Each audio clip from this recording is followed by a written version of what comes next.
Assalamualaikum warahmatullahi wabarakatuh. Bismillahirrahmanirrahim.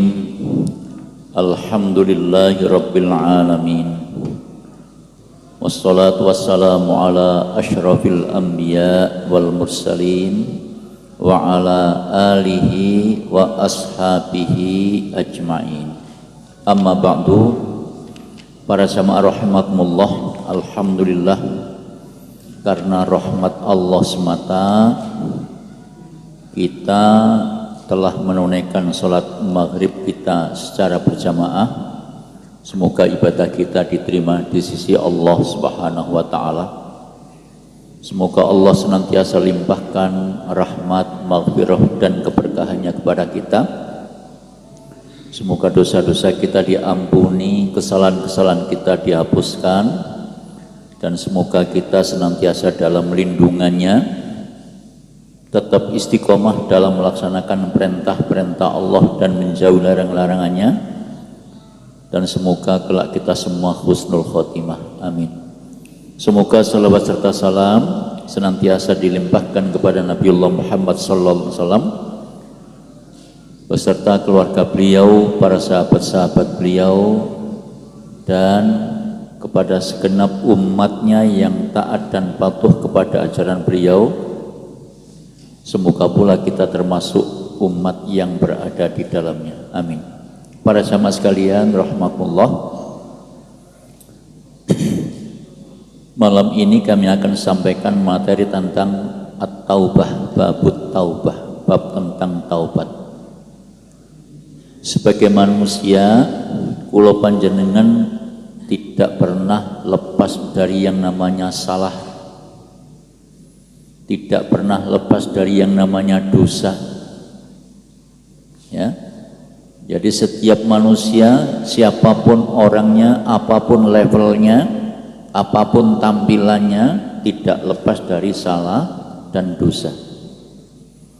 Sebaik-baik orang yang merasa dirinya pernah bersalah dan berdosa adalah bertaubat. Rasulullah sallallahu alaihi wasallam dalam sebuah hadis yang diriwayatkan oleh Imam Abu Dawud an Abi Hurairah radhiyallahu anhu qala Rasulullah sallallahu alaihi wasallam kullu bani adama khatta'un. Kata Rasulullah, setiap anak Adam itu mesti pernah bersalah. Wa khairul khatta'in at-tawwabun, dan sebaik-baik orang kalau dia merasa dirinya bersalah, merasa dirinya berdosa adalah bertaubat. Para jamaah sekalian rahimakumullah, kesalahan yang dilakukan oleh manusia itu bisa bersifat vertikal. Artinya antara manusia dengan Allah Rabbul Alamin, ya, antara manusia dengan Allah Rabbul Alamin, dan antar sesama, ya, antar sesama. Kalau persoalan itu menyangkut antara kita dengan Allah itu gampang, nggak ribet, nggak ruwet. Tapi kalau menyangkut hubungan antar manusia itu yang ruwet. Bahkan kadang-kadang saking ruwetnya, kalau orang sudah kadung mangkel, kadung jengkel, kalimat yang terjelek pun muncul. Sampai mate gak ngira kontak sepuro. Itu saking mangkeli menungso.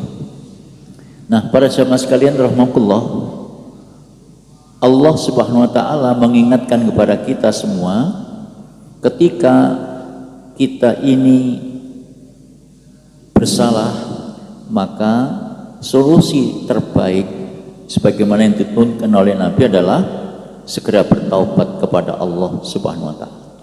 Taubat itu dari kata tabayatubu taubah, artinya kembali. Kembali sadar, kembali ke jalan yang benar setelah dirinya bersalah. Jadi kalau merasa dirinya bersalah, segera menyadari kesalahannya itu, dan solusinya adalah segera bertaubat, memohon ampun kepada Allah Subhanahu wa ta'ala. Para jamaah sekalian rahimakumullah, di dalam Al-Quran di surat At-Tahrim ayat nomor 8 Allah menyatakan a'udzubillahi minasyaitonirrajim ya ayyuhalladzina amanu tubu ilallahi taubatan nasuha. Hai orang-orang yang telah menyatakan beriman, siapapun orangnya, laki ataupun perempuan, tubu ilallahi taubatan nasuha. Bertaubatlah kamu kepada Allah dengan taubat yang sebenar-benarnya. Bukan hanya sekedar asal taubat, tapi taubat yang sebenar-benarnya.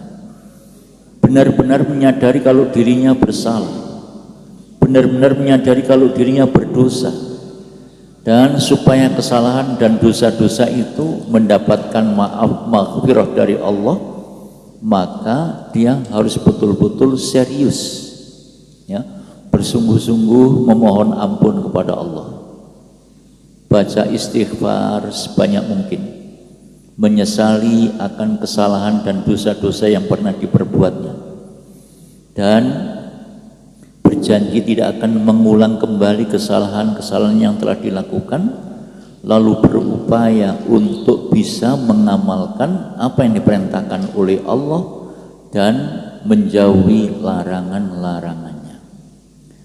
Itu namanya taubatan nasuha, taubat yang sungguh-sungguh. Para jamaah sekalian rahmatullah, di dalam surat An-Nur ayat nomor 31 Allah menyatakan wa tubu ilallahi jami'a ayyuhal mu'minun, dan bertobatlah kalian semua wahai orang-orang yang beriman, ya, kepada Allah, la'allakum tuflihun, supaya kalian meraih kemenangan, supaya kalian meraih sukses, supaya kalian meraih keberuntungan. Perintah untuk bertobat ini mengisyaratkan kepada kita bahwa kita manusia tidak pernah luput dari yang namanya salah dan dosa. Ketika seseorang merasa dirinya bersalah, berdosa, segera bertaubat, ya. Kalau dia tahu bahwa dirinya telah berada dalam kesalahan, segera tinggalkan kesalahan itu, kemudian kembali kepada jalan yang benar. Kembali kepada jalan yang benar, itu namanya bertaubat. Terutama para jamaah sekalian rahimakumullah, yang namanya dosa syirik. Sebab dosa syirik itu tidak akan diampuni oleh Allah selagi pelakunya tidak betul-betul bertaubat kepada Allah. Karenanya Allah ingatkan kepada kita bahwa sesungguhnya taubat ini merupakan kewajiban bagi setiap orang yang beriman kepada Allah, bagi setiap manusia umumnya, lebih khusus orang yang beriman, kalau mereka merasa dirinya bersalah, merasa dirinya berdosa kepada Allah Subhanahu wa ta'ala.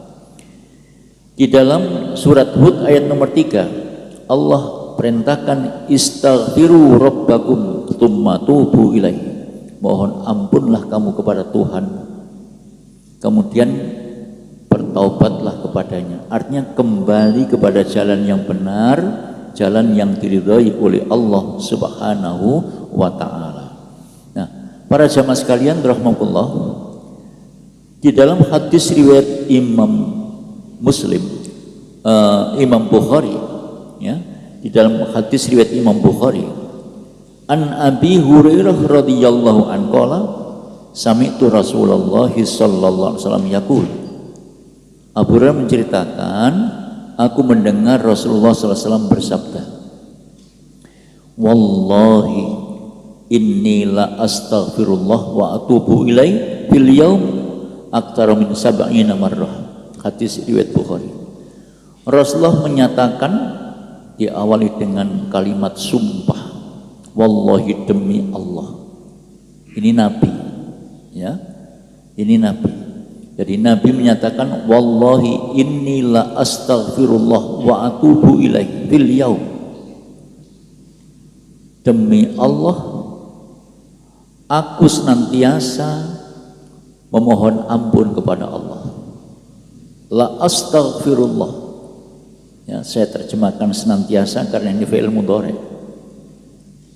Saya sungguh senantiasa mohon ampun kepada Allah dan bertaubat kepadanya, wa atubu ilaihi, ya, dan bertaubat kepadanya fil yaum, dalam setiap harinya, aktsara min sab'ina marrah, lebih dari 70 kali. Ini Nabi, padahal Nabi itu sudah mendapatkan jaminan dosa-dosanya yang lalu dijamin sudah diampuni, yang akan datang pun juga sudah mendapatkan jaminan untuk diampuni oleh Allah. Tapi Nabi masih seperti itu yang dilakukan. Ini sekaligus kasih pelajaran buat kita. Kalau Nabi saja seperti itu, lah kalau kita yang bukan siapa-siapa, lah kok tidak leha-leha. Ya, nah ini. Sementara dalam hadis riwayat Imam Muslim, ya,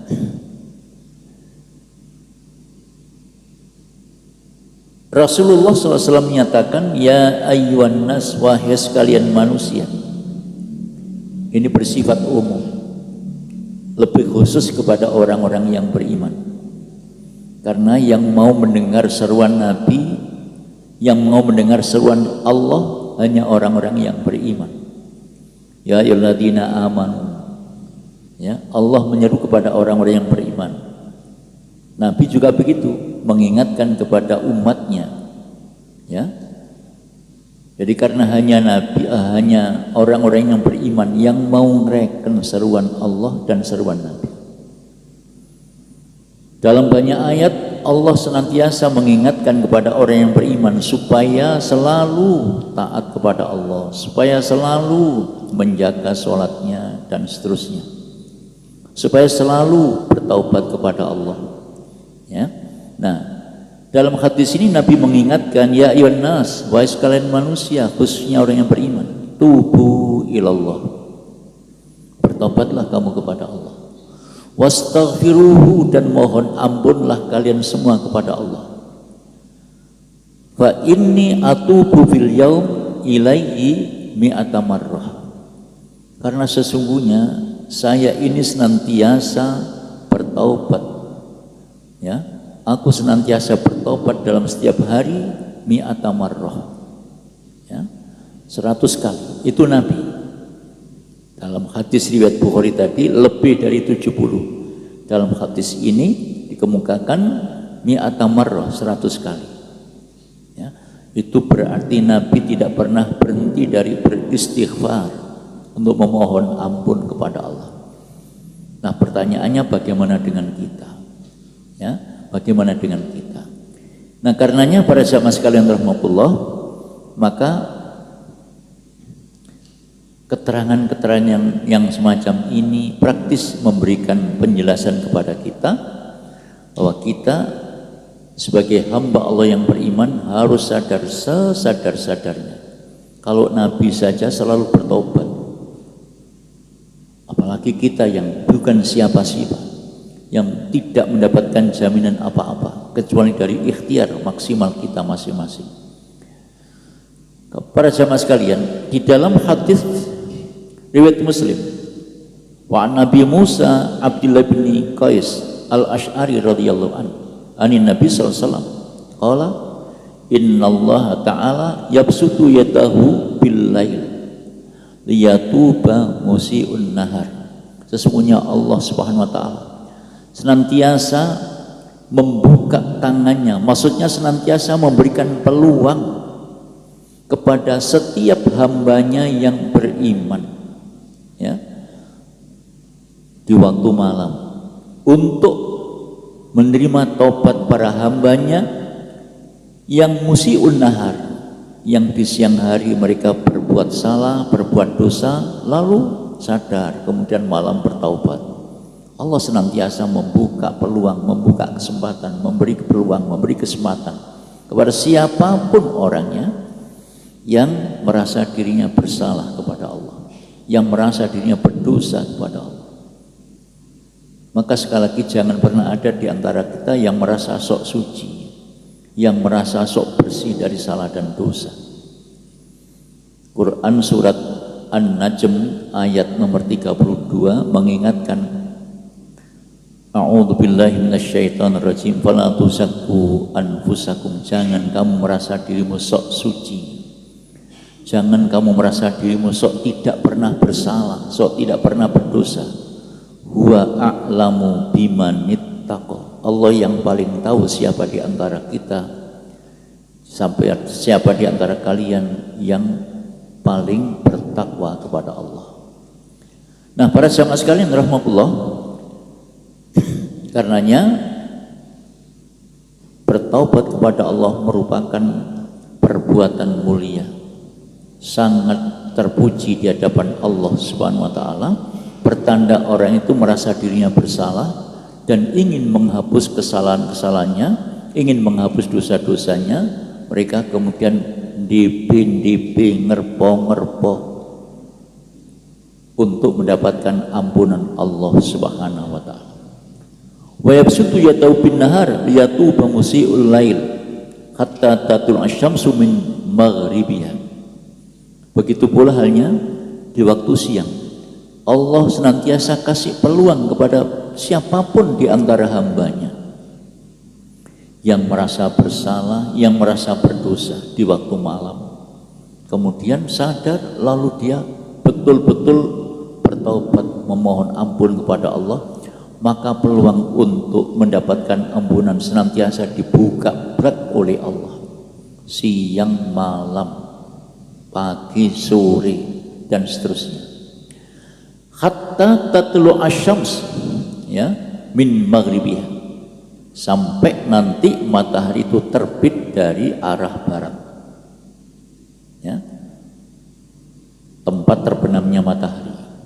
Jadi Allah senantiasa buka pintu taubatnya selagi matahari belum terbit di arah barat, di tempat tenggelamnya, maka Allah senantiasa membuka pintu taubatnya. Itu mafhum mukhalafahnya.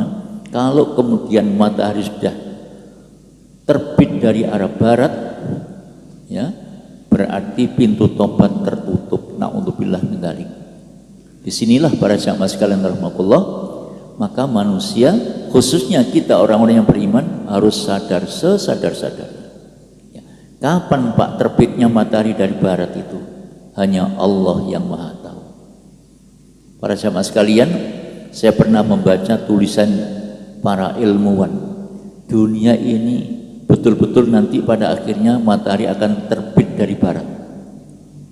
Itu keterangan ilmuwan, bukan orang Islam, ya, bukan keterangannya ilmuwan Islam, tapi ilmuwan yang non Islam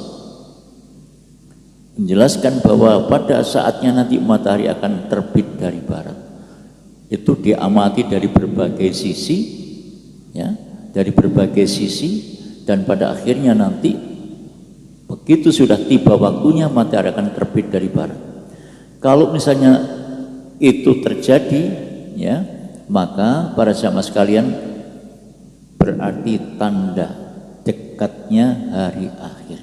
Saya pernah ke Palangkaraya, ya, mendatangi apa itu namanya, masuk ke wilayah garis khatulistiwa. Menurut keterangan masyarakat setempat, posisi tugu yang menjadi tanda khatulistiwa itu sudah bergeser kurang lebih 200 meter dari tempat asalnya. Bergeser sendiri, bukan dipindah, bergeser sendiri. Dari situ kalau kemudian kita perhatikan keterangan para ilmuwan, maka pada akhirnya bumi ini terus akan bergeser, sehingga pada akhirnya nanti matahari akan terbit dari barat. Dan memang itulah yang diterangkan oleh Nabi Sallallahu Alaihi Wasallam.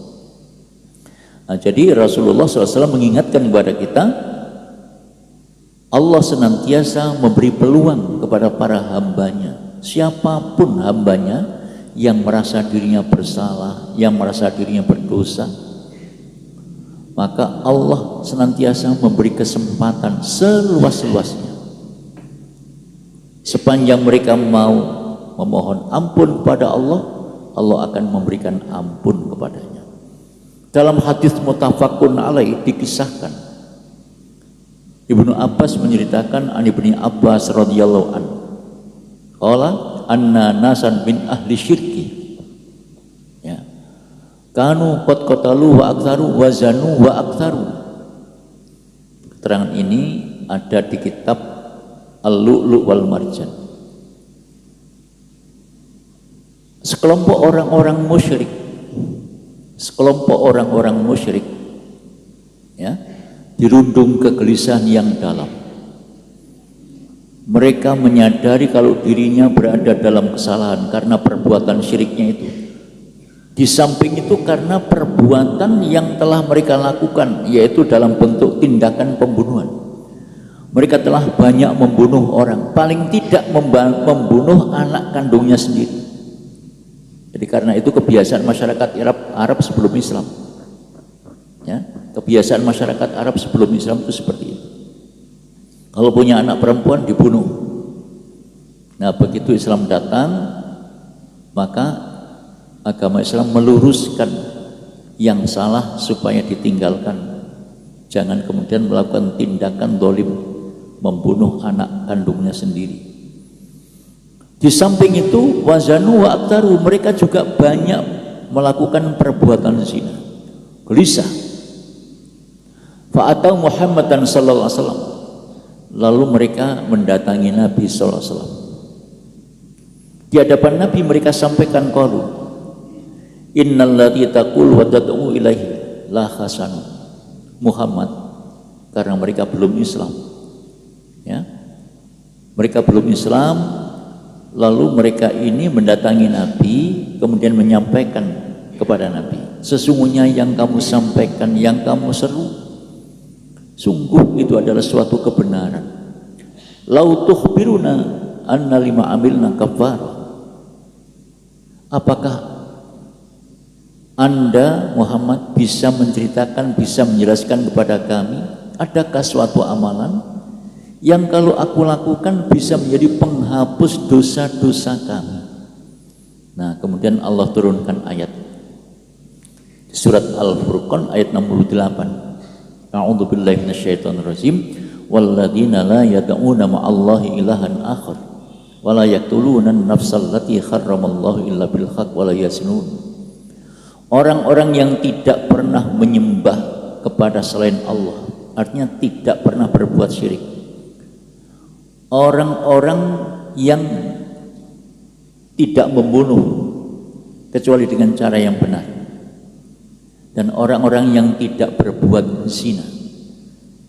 Sebaliknya, kalau orang itu terlanjur berbuat syirik, terlanjur pernah membunuh orang, terlanjur berbuat dosa, lalu kemudian Allah Subhanahu wa taala pada ayat yang lain dalam hadis itu diungkapkan, surat Az-Zumar ayat nomor 53. Qul ya ibadiyalladzina asrafu ala anfusihim la taqnatu mir rahmatillah.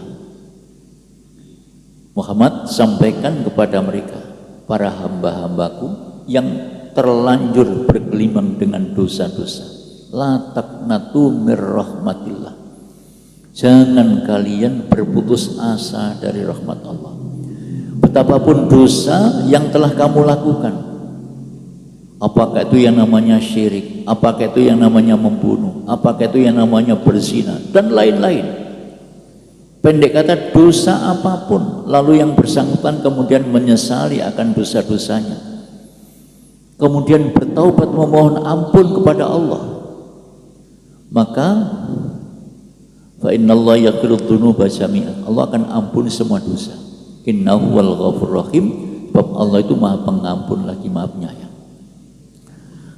Tetapi sementara ada sebagian orang itu, para jamaah sekalian rahmatullah, kadang-kadang karena merasa dirinya telah bergelimang dengan banyak dosa, kezaliman, kemaksiatan, kedurhakaan, terus frustasi.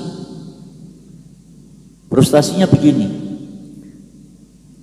kalau misalnya dia ketemu mungkin orang yang berada di bawah umurnya dia, Dik, sampean sekolah neng di sana Pak, aku pesen ya, gue sekolah sing temen, ojo niru koyo aku ki mensisan bejati. Nah itu kadang-kadang begitu, aku ki mensisan bejati.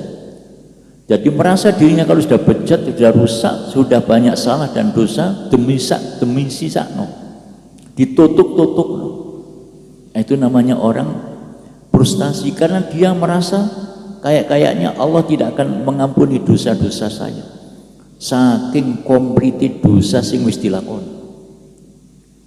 Syirik iya, zina iya, mateni iya, nyolong iya, dan lain sebagainya. Nah, itu namanya orang yang frustasi. Merasa dirinya banyak berbuat dosa, kemudian Allah tidak akan mengampuni dosa-dosanya, ya, itu di samping frustasi sekaligus berprasangka jelek kepada Allah. Padahal Allah tidak seperti itu. Allah itu selalu membuka pintu taubatnya pagi, siang, malam kepada siapapun orangnya yang merasa dirinya bersalah dan berdosa.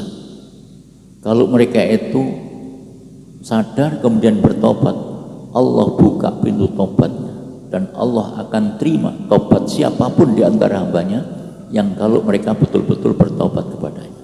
Nah, jadi karena itu para jamaah sekalian rahimakumullah, lewat hadis mutafakun alaih tadi itu yang mengisahkan beberapa orang musyrik, ya, di samping mereka ya musyrik, ya mateni wong, ya berzina dan yang lain-lain, karena tumbuh kesadaran untuk menghapus, untuk memperbaiki diri, untuk mendapatkan ampunan Allah, maka orang yang semacam itu sangat besar peluang taubatnya untuk diterima oleh Allah Subhanahu wa taala. Sebab itu tidak boleh frustasi. La taqnatu mir rahmatillah. Jangan kalian berputus asa dari rahmat Allah. Innallaha yaghfiru dzunuba jami'a. Karena Allah akan mengampuni semua dosa sepanjang yang bersangkutan betul-betul mau bertaubat kepada Allah Subhanahu wa taala. Para jamaah sekalian rahimakumullah, sementara dalam hadis riwayat Muslim wa an Abi Hurairah radhiyallahu anhu qala Rasulullah sallallahu alaihi wasallam man taba qabla an tatul asyams min maghribiha taballahu alaihi. Siapapun orangnya yang bertaubat kepada Allah sebelum matahari terbenam, ya, sebelum matahari terbit dari barat, dari tempat terbenamnya, taballahu alaihi, maka Allah akan terima taubatnya. Nah, para jamaah sekalian rahimakumullah, karena itu tentu kita semua sadar dan kami yakin bahwa di antara kita tidak ada orang yang berani menyatakan saya ini tidak pernah bersalah, saya tidak pernah berdosa. Sebab itu mari kita sekalian, senyampang Allah masih kasih kesempatan kepada kita, senyampang kita ini masih punya kesempatan untuk bertobat, mari kita perbanyak diri untuk taubat kepada Allah. Saat ini kita berada di penghujung tahun 1447 Hijriah. Beberapa hari ke depan kita akan memasuki pergantian tahun. Rasulullah mengingatkan kepada kita, a'maru ummati ma baina sittin ila sab'in wa aqallu may yajuzu dzalik. Umurnya umatku itu antara 60 sampai 70. Maka ketika orang itu sudah memasuki umur 60, maka itu sesungguhnya sudah berada di wilayah pintu gerbang kematian. Ya, itu bukan berarti kemudian yang di bawah 60 tidak bisa mati. Ya, bukan berarti yang di bawah 60 tidak bisa mati. Kematian itu rahasianya di tangan Allah. Tapi secara umum Nabi menyampaikan kalau orang sudah berumur 60 berarti itu wis cepat. Sebab itu jangan kemudian setelah memasuki umur 60 malah justru menjauh dari taubat. Na'udzubillah min dzalik. Justru sebaliknya harus memperbanyak taubat kepada Allah Subhanahu wa taala. Para jamaah sekalian rahimakumullah, insyaallah kurang 10 menit, mungkin lebih sedikit. Saya berikan kesempatan, monggo barangkali ada yang mau bertanya sebelum saya akhiri. Nggih, monggo.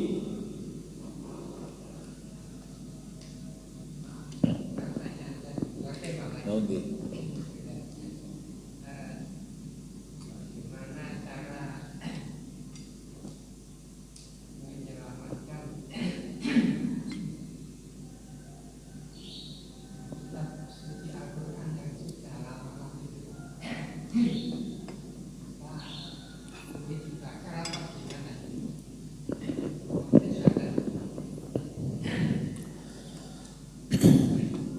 Para jamaah sekalian rahimakumullah, Ini ada pertanyaan bagaimana cara menyelamatkan ayat-ayat Al-Quran yang sudah usang, yang sudah lama, yang sudah rusak. Boleh dibakar enggak? Boleh. Ya, dengan maksud untuk mengamankan, tidak dengan maksud untuk menodai.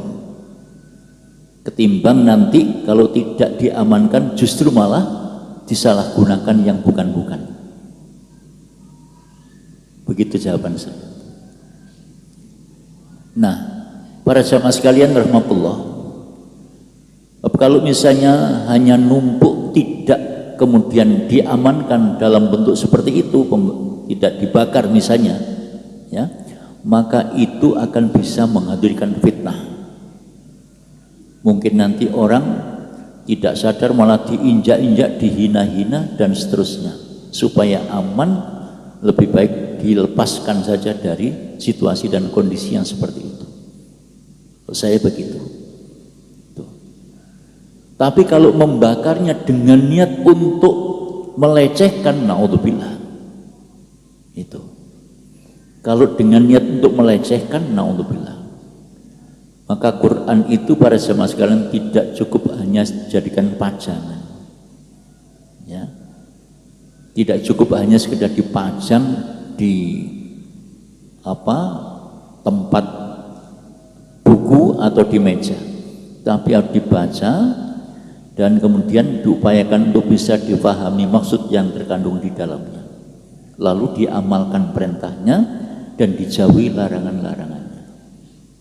Nah, kalau kemudian sudah pretel, pating selampir, kan akhirnya jadi memprihatinkan kalau kemudian nanti tidak diamankan.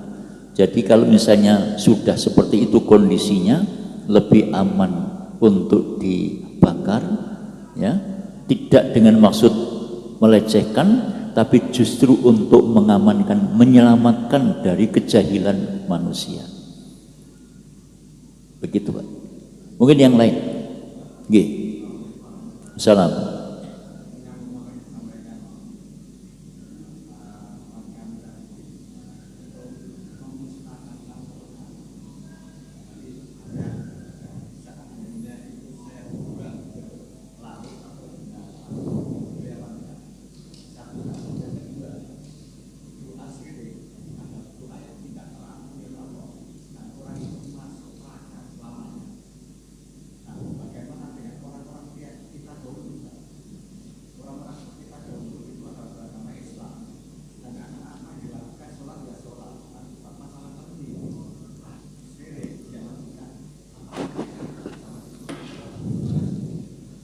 Sudah?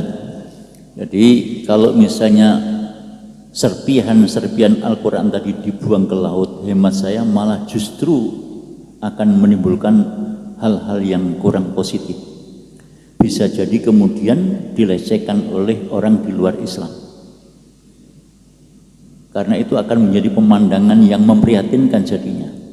Maka lebih aman dilenyapkan saja dari pandangan mereka.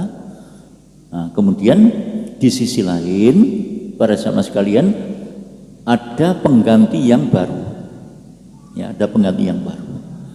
Nah, yang kedua terkait dengan orang-orang yang dulu telah menyatakan Islam, sementara mereka itu tidak tahu ini syirik apa bukan. Para jamaah sekalian rahmatullah, memang kita sadari masyarakat kita tempo dulu itu masyarakat sinkritisme.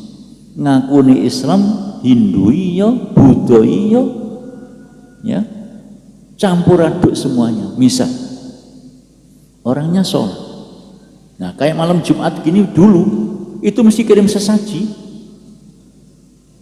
ya, di atas meja. Saya masih ingat betul itu. Ini pengalaman nenek saya sendiri, ya.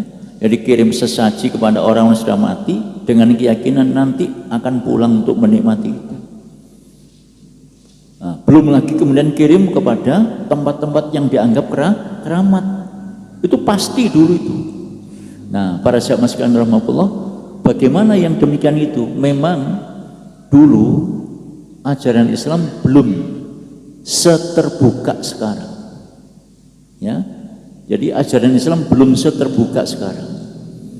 Karena itu maka para jamaah sekalian rahmatullah, apa yang harus kita lakukan? Ya kita doakan saja semoga Allah mengampuni. Karena pada saat itu ajaran Islam belum terbuka seperti sekarang. Saat itu yang namanya orang masuk Islam, pokoknya Islam. Pokoknya Islam. Nah sekarang kita harus berupaya untuk bisa berbenah agar tidak mewarisi pola pikir seperti yang dulu.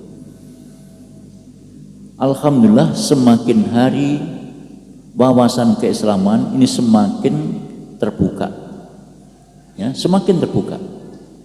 Banyak orang yang dulunya tidak paham kemudian sekarang menjadi paham. Banyak orang yang dulunya biasa kirim sesaji sekarang sudah berhenti, walaupun masih ada sisa-sisa. Jadi mohon maaf, masyarakat kita bisa dipastikan dulu itu hampir setiap desa punya pepunden. Pirsa pepunden gitu, tempat yang dikeramatkan, dan itu mesti dikirimi sesaji. Yang pertama. Yang kedua, masyarakat kita tempo dulu kalau mau tanam padi mesti kirim sesaji, dan itu yang saya lakukan tempo dulu karena nenek saya, kakek saya. Jadi misal waktu itu saya masih kelas 1, kelas 2 biasa membawa sesaji itu. Tidak akan pernah berani tanam dimulai sebelum sesaji itu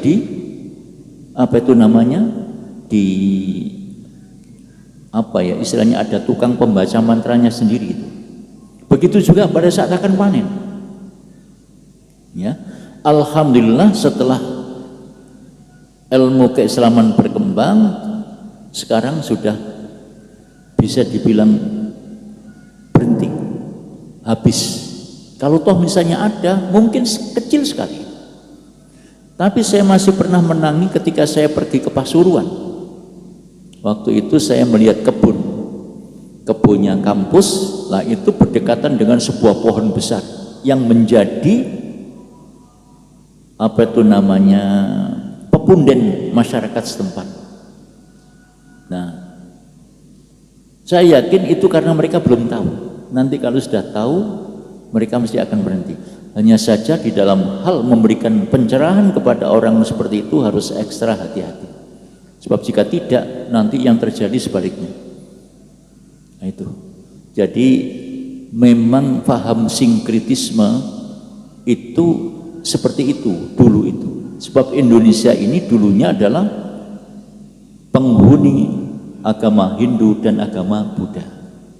Itu. Makanya Nabi SAW ketika pertama kali diutus oleh Allah, materi agama yang disampaikan itu bukan langsung sholat, tapi pembinaan keimanan. Dan itu kurang lebih selama beliau berada di Mekah, kurang lebih 13 tahun.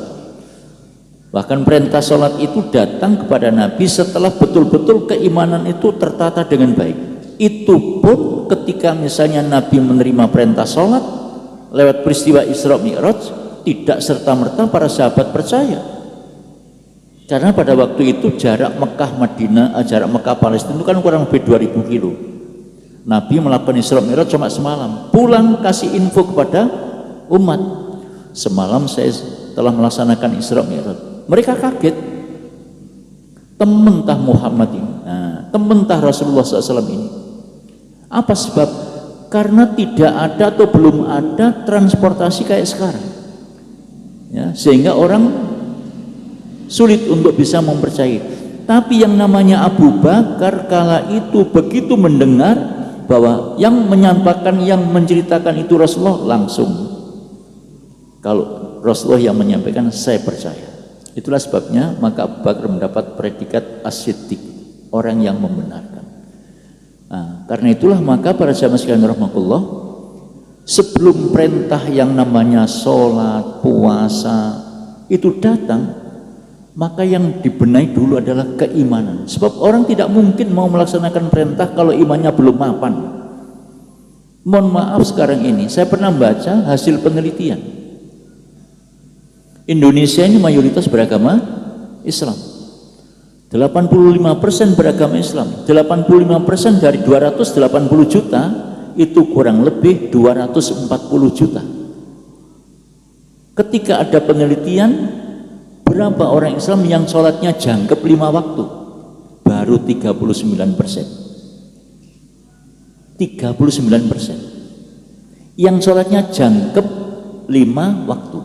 Berarti 61% sholatnya belum genap 5 waktu, alias belum sholat. Itulah sebabnya tidak heran kalau kemudian masih banyak masyarakat kita yang sholatnya kober ya sholat, gak kober ya gak. Bahkan kadang-kadang kalau ada teman yang sholatnya itu istiqomah, digojoloki, koyo Islam modern, aku ya Islam tapi yo gak nemen-nemen ngono sholat. Itu kenyataan di lapangan. Setelah perintah sholat, berikutnya ganti perintah puasa. Perintah puasa datang kepada Nabi pada tahun kedua Hijriah, artinya 2 tahun setelah Nabi hijrah ke Madinah, tidak bersamaan. Ya, ini apa? Ini penataan keimanan dulu. Setelah teskis sholatnya jalan, berikutnya perintah puasa. Jadi kalau sudah imannya kuat, jawabannya seperti yang ada dalam surat An-Nur 51, sami'na wa ata'na. Tapi kalau imannya itu belum kuat, maka mesti ngambang, ngenyang. Nah, tidak ubahnya seperti sekarang ini. Ya, tidak ubahnya seperti sekarang ini. Umat Islam mendominasi, tapi umat Islam belum sepenuhnya paham terhadap petunjuk agama. Kalau orang itu sudah paham dan imannya sudah kuat, tidak akan ada yang namanya korupsi itu. Tidak akan ada yang namanya orang meninggalkan sholat. Sebab meninggalkan sholat secara sengaja itu Nabi mengatakan man tarakas sholata muta'ammidan faqad kafara jiharan. Siapa yang meninggalkan sholat secara sengaja faqad kafara jiharan, sungguh terang-terangan berarti telah kufur. Pada hadis Nabi yang lain, Nabi mengatakan al-ahdul ladzi bainana wa bainahum as-shalah. Yang membedakan kita dengan mereka orang-orang yang tidak Islam adalah sholat.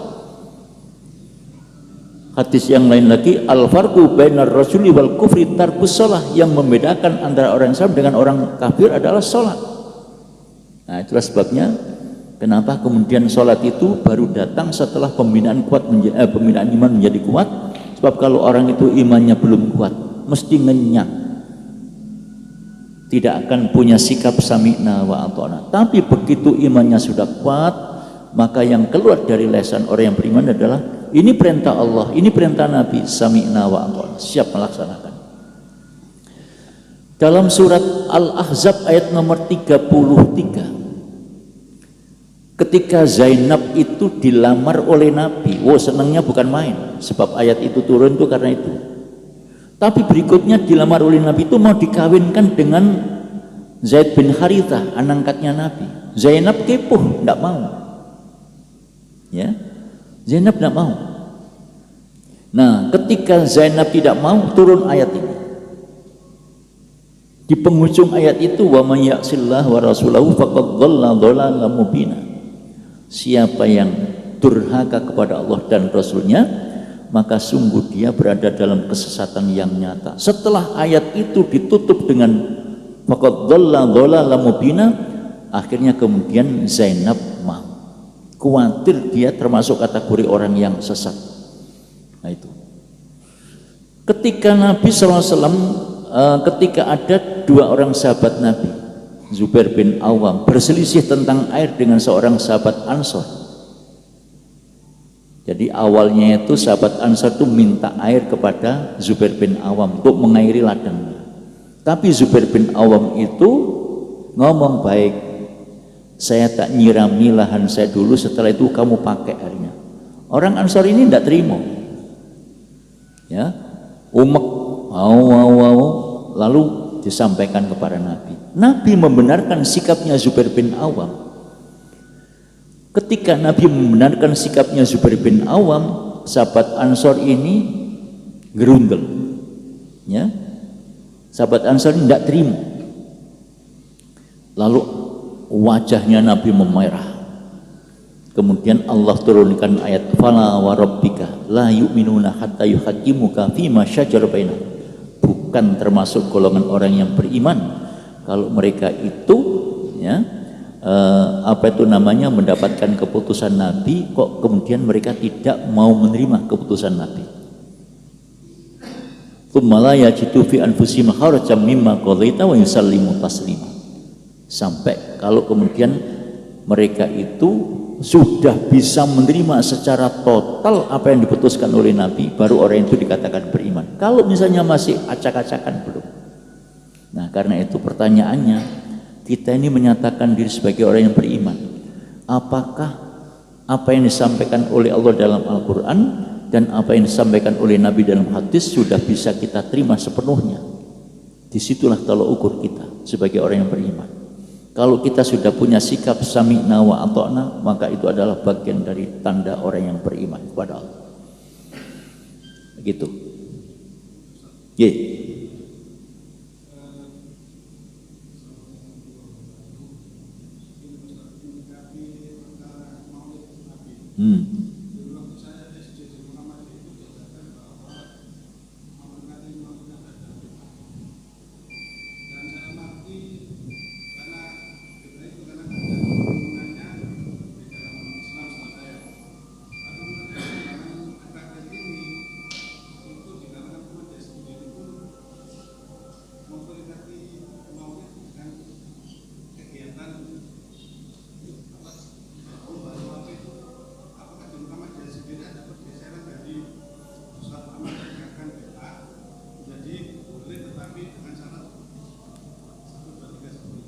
Sudah. Baik, begini. Muhammadiyah kan organisasi dakwah. Dakwah itu harus fleksibel, tapi tidak boleh melanggar aturan. Menyampaikan dakwah itu perlu ada momen-momen strategis juga. Karena itu ketika misalnya terkait dengan Maulid Nabi, itu bisa dijadikan sebagai sarana untuk dakwah, tetapi dengan catatan jangan sampai kemudian menerjang larangan-larangan yang dituntunkan dalam agama. Misalnya momen itu kita manfaatkan untuk menyampaikan pesan-pesan dakwah, hemat kami tidak masalah. Dan saya kira ulama-ulama Muhammadiyah memahami tentang itu, sepanjang tidak membawa kepada hal-hal yang diharamkan dalam agama itu. Nah, tapi kalau kemudian di sana ada unsur-unsur yang menerjang, yang menabrak larangan-larangan agama, disitulah kemudian kita harus jauh.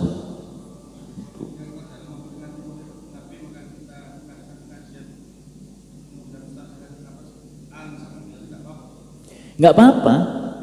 Jadi itu kita jadikan sarana untuk mengungkap sejarah perjuangan Nabi. Ya, sama halnya dengan begini, peringatan 17 Agustus. Ya, itu dalam rangka untuk mengingatkan kepada masyarakat dan bangsa supaya sadar diri bahwa negeri ini dulunya pernah dijajah, supaya orang tetap waspada dengan semangat perjuangannya itu. Hemat saya seperti itu. Ya, jadi kita jadikan sarana untuk menyampaikan pesan-pesan dakwah, bukan untuk melakukan hal-hal yang dilarang oleh agama. Termasuk juga misalnya di Indonesia ini ada peringatan Maulid Nabi, ada Isra Mi'raj, ada nuzul Quran. Itu tidak ada peringatan-peringatan seperti itu di dalam ajaran Islam.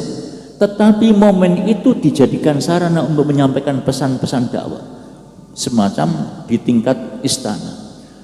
Kalau kemudian itu dimanfaatkan untuk mengundang para pembesar, lalu di situ diberikan pencerahan, itu merupakan peluang besar.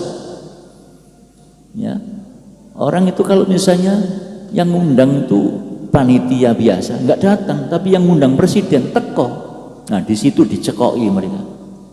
Ojo korupsi kayak sekarang ini, ya, korupsi merajalela di mana-mana. Jadi iman saya seperti itu. Itu jadikan momen untuk menyampaikan pesan-pesan dakwah. Itu. Jadi apa tidak boleh menyampaikan pesan-pesan dakwah lewat momen-momen seperti itu? Tidak ada larangan saya kira. Justru kita perlu cari momen-momen strategis supaya itu bisa ditangkap oleh masyarakat secara terbuka. Dan mereka akan lebih terkesan dengan momen-momen itu. Kalau saya begitu. Ya. Jadi kita kesampingkan vonis-vonis yang bisa menimbulkan hal-hal yang ya, membahayakan perpecahan umat, Nah, di sisi lain kita tangkap kesempatan-kesempatan itu untuk menyampaikan pesan-pesan dakwah. Misalnya sekarang belum Maulid Nabi, apa boleh? Boleh saja, bisa saja. Nah, seperti peringatan Tahun Baru Islam, apa pernah dilakukan di zaman Nabi? Tidak pernah. Tapi kita perlu ambil momen itu untuk mengingatkan umat. Dulu pernah terjadi begini. Nah, momen itu akan lebih berkesan. Ya, momen itu akan lebih berkesan. Seperti kita misalnya menyampaikan sejarahnya Nabi Ibrahim di luar Idul Adha, apa boleh? Boleh, tidak salah. Tapi melalui Idul Adha momen itu lebih berkesan. Itu lebih berkesan. Menurut saya begitu. Itu dari kajian-kajian sosiologis dan psikologisnya seperti itu, insya Allah. Cukup? Yang lain ada? Masih ada lagi?